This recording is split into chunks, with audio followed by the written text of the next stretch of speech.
ಈಕೆ ಉಕ್ಕಿನ ಮಹಿಳೆ, ಸೊಕ್ಕಿನ ಮಹಿಳೆ, ಕನಸುಗಾರ್ತಿ, ಹಿಡಿದದ್ದನ್ನ ಸಾಧಿಸೋ ಛಲಗಾರ್ತಿ, ದೇಶಕ್ಕಾಗಿ ಪ್ರಾಣ ತೆತ್ತ ದುರಂತ ನಾಯಕಿ. ಇದುವೇ ಈ ಹೊತ್ತಿನ ವಿಶೇಷ ಇಂದಿರಮ್ಮನ ನೆನಪು.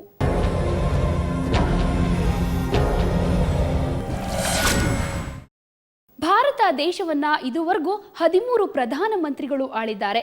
ಇವರ ಪೈಕಿ ರಾಜಕೀಯ ಚಾಣಾಕ್ಷಮತಿಗಳು, ಅಪರೂಪದ ಮುತ್ಸದ್ದಿಗಳು, ಕಲಾಭಿಮಾನಿಗಳು ಹೀಗೆ ಹಲವು ವರ್ಗದ ಜನರಿದ್ದಾರೆ. ಇವರ ಪೈಕಿ ಬಹುತೇಕರು ತಮ್ಮದೇ ರೀತಿಯಲ್ಲಿ ಪ್ರತಿಭಾವಂತರು ಹಾಗೂ ದಕ್ಷ ಆಡಳಿತಗಾರರು. ಕೆಲವರು ದೇಶದ ಚರಿತ್ರೆಗೆ ಹೊಸ ದಿಕ್ಕನ್ನ ತೋರಿದವರು. ಭಾರತವನ್ನಾಳಿದ ಇಂತಹ ದಿಟ್ಟ ನಾಯಕರ ಪೈಕಿ ಇಂದಿರಾ ಗಾಂಧಿ ಕೂಡ ಒಬ್ರು.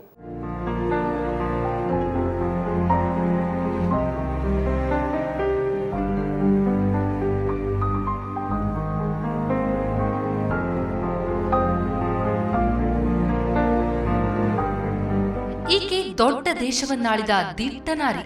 ತಾನು ಕೈ ಹಾಕಿದ ಕೆಲಸದಲ್ಲಿ ಗೆಲುವು ಸಿಗೋವರೆಗೆ ಯುದ್ಧ ಭೂಮಿಯಿಂದ ವಿರಮಿಸದ ಹಠಮಾರಿ.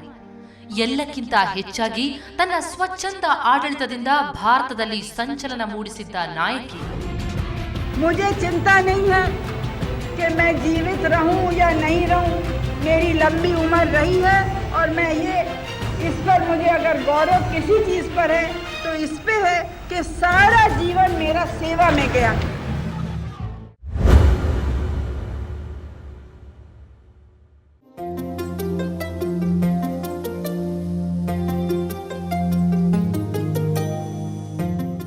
ಇಂದಿರಾ ಗಾಂಧಿ ಹುಟ್ಟಿದ್ದೇ ಸ್ವಾತಂತ್ರ್ಯ ನಂತರದ ಅತ್ಯಂತ ಪ್ರಭಾವಿ ಹಾಗೂ ರಾಜಕೀಯ ಅಧಿಕಾರವಿದ್ದ ಕುಟುಂಬದಲ್ಲಿ. ಇಂದಿರಾ ಭಾರತದ ಮೊದಲ ಪ್ರಧಾನಮಂತ್ರಿ ಜವಾಹರಲಾಲ್ ನೆಹರು ಅವರ ಮುದ್ದಿನ ಮಗಳು. ಜವಾಹರಲಾಲ್ ಹಾಗೂ ಕಮಲಾ ನೆಹರು ಮಗಳಾಗಿ ಇಂದಿರಾ ಪ್ರಿಯದರ್ಶಿನಿ ನವೆಂಬರ್ 19, 1917ರಂದು ಅಲಹಾಬಾದ್ನಲ್ಲಿ ಜನಿಸಿದರು.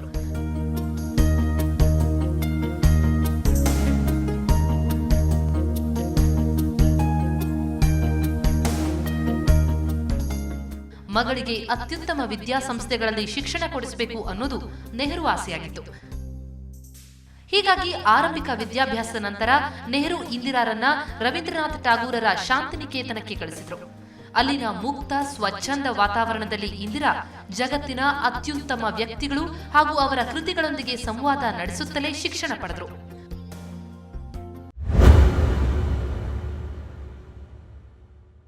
ವಿದ್ಯಾರ್ಥಿ ದಶೆಯಲ್ಲಿಯೇ ಇಂದಿರಾ ಬ್ರಿಗೇಡ್ ಅನ್ನೋ ತಂಡವೊಂದನ್ನು ರೂಪಿಸಿ ಸ್ವಾತಂತ್ರ್ಯ ಹೋರಾಟಕ್ಕೆ ತಮ್ಮ ಕಿರುಕಾಣಿಕೆ ಸಲ್ಲಿಸಿದ್ರು. ಭಾರತದ ರಾಷ್ಟ್ರೀಯ ಕಾಂಗ್ರೆಸ್ಗೆ ಮಾಹಿತಿದಾರರಾಗಿ ಕೆಲಸ ಮಾಡೋದು ಈ ವಾನರ ಬ್ರಿಗೇಡ್ನ ಸದಸ್ಯರ ಕೆಲಸ. ಈ ಬ್ರಿಗೇಡ್ ರೂಪಿಸಿದಾಗ ಇಂದಿರಾ ಗಾಂಧಿಗೆ ಕೇವಲ 12 ವರ್ಷ ವಯಸ್ಸು. ಇಂತಹ ಕ್ರಿಯೆಗಳ ಮೂಲಕ ಪುಟ್ಟ ವಯಸ್ಸಿನಿಂದಲೇ ರಾಜಕೀಯ, ಸ್ವಾತಂತ್ರ್ಯ ಇತ್ಯಾದಿಗಳ ಪರಿಕಲ್ಪನೆಗಳು ಬಾಲಕಿ ಇಂದಿರಾಳ ಪ್ರಜ್ಞೆಗೆ ಪ್ರವೇಶ ಪಡೆದಿದ್ವು. ಶಾಂತಿನಿಕೇತನದ ನಂತರ ಇಂದಿರಾ ವಿದೇಶಗಳಲ್ಲಿ ಶಿಕ್ಷಣ ಮುಂದುವರಿಸಬೇಕು ಅನ್ನೋದು ನೆಹರು ಆಸೆಯಾಗಿತ್ತು. ಆದರೆ ಯಾಕೋ ಏನೋ ಇಂದಿರಾ ಅದಕ್ಕೆ ಒಪ್ಪಿರಲಿಲ್ಲ. ನಂತರ ಖುದ್ದು ಟಾಗೂರ್ ಅವರೇ ಇಂದಿರಾ ಜೊತೆ ಮಾತನಾಡಿ ಈಕೆಯನ್ನ ಯುರೋಪ್ಗೆ ಕಳಿಸಿದ್ರು. ನಂತರ ಈಕೆ ಇಂಗ್ಲೆಂಡ್ನ ಆಕ್ಸ್ಫರ್ಡ್ಗೆ ತೆರಳಿ ಅಲ್ಲಿ ತಮ್ಮ ಶಿಕ್ಷಣ ಮುಂದುವರೆಸಿದ್ರು. ಅಲ್ಲಿಯೇ ಇಂದಿರಾಗೆ ಫಿರೋಜ್ ಗಾಂಧಿ ತೀರಾ ಹತ್ತಿರವಾಗಿದ್ದು ಇವರಿಬ್ಬರ ಒಡನಾಟ ಗಾಢವಾಗಿತ್ತು.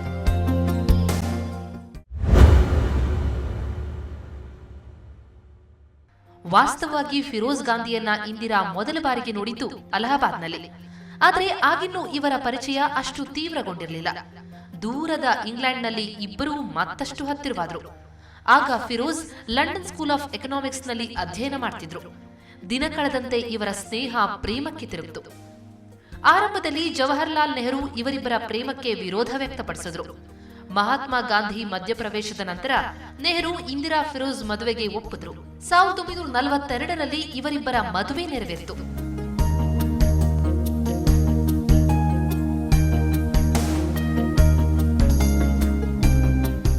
ತಾಯಿ ಸತ್ತಾಗ ಇಂದಿರಾಗೆ ಕೇವಲ 18 ವರ್ಷ. ಅದರ ನಂತರ ತಂದೆಯೇ ಈಕೆಯ ಪಾಲಿಗೆ ಎಲ್ಲವೂ ಆಗಿದ್ರು. ಮೊದಲಿನಿಂದಲೂ ಮಗಳ ಭವಿಷ್ಯದ ಬಗ್ಗೆ ಅಪಾರ ಕಾಳಜಿ ಹೊಂದಿದ್ದ ನೆಹರು ಹೆಜ್ಜೆ ಹೆಜ್ಜೆಗೂ ಮಗಳ ನಡೆಯನ್ನ ನಿರ್ದೇಶಿಸ್ತಾ ಇದ್ರು.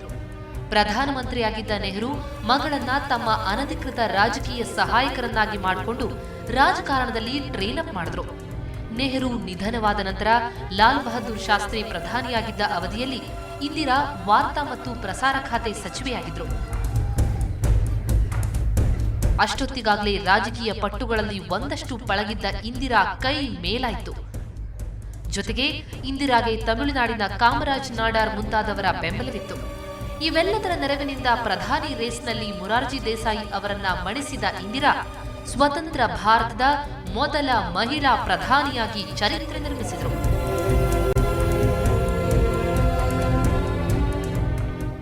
ಅಮೆರಿಕಾದಂತಹ ರಾಷ್ಟ್ರಗಳು ಇನ್ನೂ ಮಹಿಳಾ ಸ್ವಾತಂತ್ರ್ಯದ ಬಗ್ಗೆ ಸಿದ್ಧಾಂತಗಳನ್ನು ಹೊಸಿತಾ ಇದ್ದ ಕಾಲದಲ್ಲೇ ಇಂದಿರಾ ಗಾಂಧಿ ಭಾರತದ ಪ್ರಧಾನಮಂತ್ರಿಯಾಗಿ ಅಧಿಕಾರ ನಡೆಸಿದ್ರು. ಇಡೀ ಜಗತ್ತಿನಲ್ಲಿಯೇ ಈಕೆ 2ನೇ ಮಹಿಳಾ ಪ್ರಧಾನಮಂತ್ರಿ ಅಂದರೆ ಆಗ ನಿಮಗೆ ಈಕೆಯ ಗ್ರೇಟ್ನೆಸ್ ಅರ್ಥವಾಗಬಹುದು. ಇಂದಿರಾ ಪ್ರಧಾನಮಂತ್ರಿಯಾಗಿ ಆಳ್ವಿಕೆ ನಡೆಸಿದ್ರಲ್ಲ, ಅದು ಭಾರತದ ರಾಜಕೀಯ ಹಾಗೂ ಸಾಂಸ್ಕೃತಿಕ ಇತಿಹಾಸದಲ್ಲಿ ಮರೆಯಲಾಗದ ಕಾಲ. ಅದ್ರ ಬಗ್ಗೆ ಹೇಳ್ತೀವಿ ಒಂದು ಬ್ರೇಕ್ನ ನಂತರ.